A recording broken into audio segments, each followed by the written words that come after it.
कानपुर के civil lines में नजूल की जमीन पर कब्जा करने के प्रयास में जेल भेजे गए टीवी पत्रकार अवनीश दीक्षित की संपत्ति की जांच चल रही है।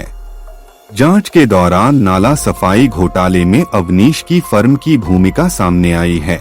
जांच में श्री आनंदेश्वर एसोसिएट्स के अलावा नगर निगम की एक कंपनी के बारे में पुलिस को जानकारी मिली है।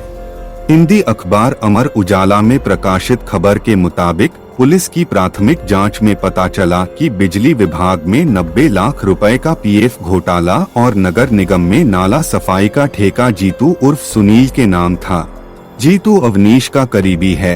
जीतू की कंपनी बिजली विभाग के लिए मैन पावर्स उपलब्ध कराती थी। इसके अलावा नगर निगम में नाला सफाई का टेंडर भी इसी कंपनी द्वारा उठाया गया था। इसमें 1.5 करोड़ रुपए बिना नाला सफाई के ही जारी करा लिया गया। अखबार लिखता है, पुलिस कमिश्नर ने डीएम से इस प्रकरण की मजिस्ट्रेट के जरिए जांच कराने को कहा है, चूंकि इन लोगों ने करीब 425 कर्मचारी बिजली विभाग और नगर निगम में लगाए थे। साथ ही इनके वेतन 3000 रुपए फंड के नाम पर काटा था।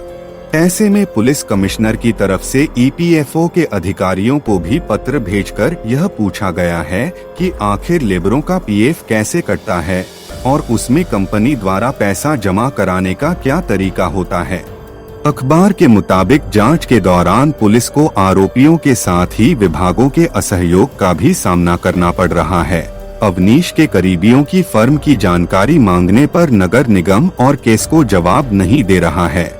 अभी तक सिर्फ फर्म के द्वारा उपलब्ध कराए गए कर्मियों की पूरी जानकारी नहीं दी गई है। जारी किए गए टेंडर से जुड़े दस्तावेज नहीं दिए गए हैं। अखबार पुलिस सूत्रों के हवाले से लिखता है, ये घोटाला 90 लाख रुपए का था।